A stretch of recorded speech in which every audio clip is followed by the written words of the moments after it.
নমস্কার বন্ধুরা, আজকে আমি গরম ভাতের সাথে দুপুরে জমিয়ে খাওয়ার মতো চিংড়ি মাছের একটি দুর্দান্ত রেসিপি নিয়ে হাজির হয়েছি। রেসিপিটি পুরোটা দেখতে থাকুন। আশা করি রেসিপিটি আপনাদের পুরোটা দেখার পর অনেক উপকারে লাগবে। ভালো লাগলে প্লিজ লাইক, কমেন্ট এবং বন্ধুদের সাথে শেয়ার করবেন। যারা নতুন বন্ধু আছেন তারা অবশ্যই চ্যানেলটাকে সাবস্ক্রাইব করে রাখবেন।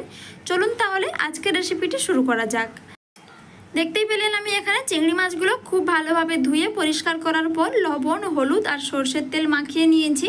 এরপর কড়াইতে সাদা তেল দিয়ে তেলটাকে খুব ভালোভাবে চারিদিকে খুন্তি দিয়ে ছড়িয়ে নিচ্ছি।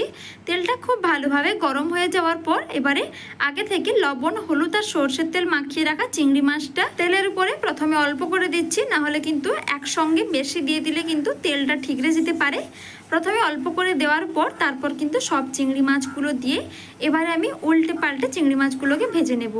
বন্ধুরা, আপনাদের এই মমতা রান্নাঘরের রেসিপিগুলো কেমন লাগে প্লিজ সবাই কমেন্ট করে জানাবেন।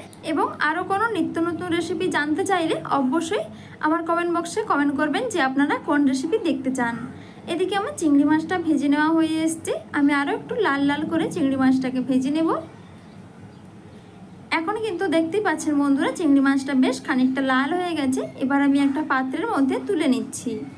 বন্ধুরা, চিংড়ি মাছ খেতে কে না ভালোবাসে, সবাই কিন্তু চিংড়ি মাছ খেতে আমরা খুবই ভালোবাসি। চিংড়ি মাছের এইরকম একটা পদ যদি দুপুরে থাকে তাহলে কিন্তু খাওয়াটা বেশ জমে যায়। এবারে আমি একটা বাটির মধ্যে সামান্য কিছুটা তেঁতুল নিয়েছি। তেঁতুলের মধ্যে জল দিয়ে ভিজিয়ে রাখবো জাস্ট 5 মিনিটের জন্য, যাতে তেঁতুলটা খুব সুন্দরভাবে নরম হয়ে যায়।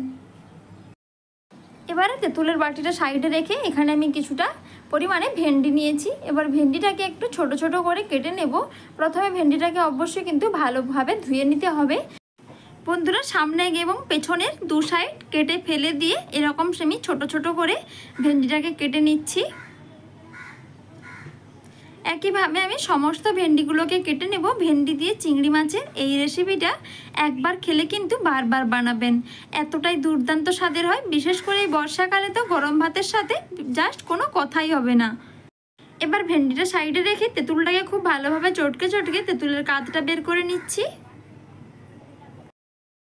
তেঁতুলের কাঁধটা বের করে নেওয়ার পর তেঁতুলের যে খোসাগুলো রয়েছে এগুলোকে ভালোভাবে নিংড়ে এবার ফেলে দেব। এবারে আমি কড়াইতে 2 টেবিল চামচের মতন সরষের তেল দিয়ে দিলাম। সরষের তেলের উপর ভেন্ডিটাকে জাস্ট 2 মিনিটের মতন একটু ভেজে নেব।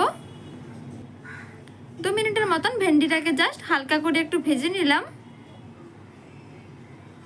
ভেন্ডি কিন্তু এখন একদমই পিচ্ছিল ভাব নেই। ভেন্ডিটা ভেজে নেওয়ার পর একটা পাত্রে আমি তুলে নিচ্ছি। ভেন্ডিটা এবার কড়াই থেকে উঠিয়ে নেওয়ার পর ওই কড়াইতে আমি 2 টেবিল চামচ সরষের তেল দিয়ে দিলাম। এবারে সরষের তেলের উপর একটা শুকনো লঙ্কা একদম ছোট ছোট করে কুচি কুচি করে দিচ্ছি। সাথে দিয়ে দেব অল্প পরিমাণে 5 ফোড়ন। এবার 5 ফোড়ন এবং শুকনো লঙ্কা হালকা লাল হয়ে এলে আগে থেকে যে তেঁতুলের জলটা বানিয়ে রেখেছিলাম তেঁতুল জলটা দিয়ে দিলাম। তেঁতুল জলের নিচে দেখুন অনেক রকমের কাঁকড় বালি থাকে, ওগুলো আর দেবো না। এবারে পরিমাণ অনুযায়ী 1/2 চামচ পরিমাণে দিয়ে দিচ্ছি লবণ, 1/2 চামচ পরিমাণে দিয়ে দিচ্ছি হলুদের গুঁড়ো। এবার সব কিছু একটু ভালোভাবে মিশিয়ে নিচ্ছি। মেশানো হয়ে গেলে এবারে আমি 2 থেকে 3 মিনিটের মতন এটাকে ফুটতে দেব। তেঁতুল জলটাকে খুব সুন্দরভাবে প্রথমে ফুটিয়ে নিতে হবে 2 থেকে 3 মিনিটের মতন মিডিয়াম আঁচে। দেখতেই পাচ্ছেন বন্ধুরা, এখন কিন্তু অনেকটাই ফুটে গেছে। এবার আগে থেকে ভেজে রাখা চিংড়ি মাছগুলো দিয়ে দিলাম। চিংড়ি মাছটা দিয়ে আরও আমি 1 মিনিটের মতন একটু ফুটিয়ে নেব। 1 মিনিট পরে আগে থেকে যে ভেজে রাখছিলাম ভেন্ডিগুলো, এবার ভেন্ডিগুলো অ্যাড করে দিলাম। ভেন্ডি, চিংড়ি মাছ সব কিছু ভালোভাবে মিশিয়ে নিয়েছি। আরও আমি 2 মিনিটের মতন খুব ভালোভাবে ফুটিয়ে নেব, যাতে ভেন্ডি এবং চিংড়ি মাছগুলো খুব সুন্দরভাবে সেদ্ধ হয়।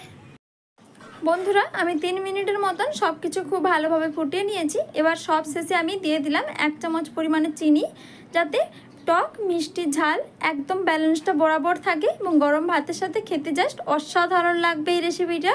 বন্ধুরা, এরকম হালকা ঝোল ঝোল রেখে কিন্তু আমি গ্যাসটা বন্ধ করে দেব। এবারে একটা পাত্রে আমি পরিবেশন করে নিচ্ছি। দেখুন, দেখতেও অসম্ভব মজার হয়েছে। একবার গরম ভাতের সাথে একবার বানিয়ে দেখো, খেতে কিন্তু দারুণ লাগবে। অবশ্যই কমেন্ট করে জানাবে যে আপনাদের রেসিপিটা কেমন লাগলো। ভালো লাগলে লাইক, শেয়ার এবং কমেন্ট করে দিও। তাহলে বন্ধুরা আজকের মতো আসি, আবারও শীঘ্রই ফিরে আসবো নতুন কোনো রেসিপি নিয়ে। সবাই ভালো থেকো, সুস্থ থেকো, টাটা।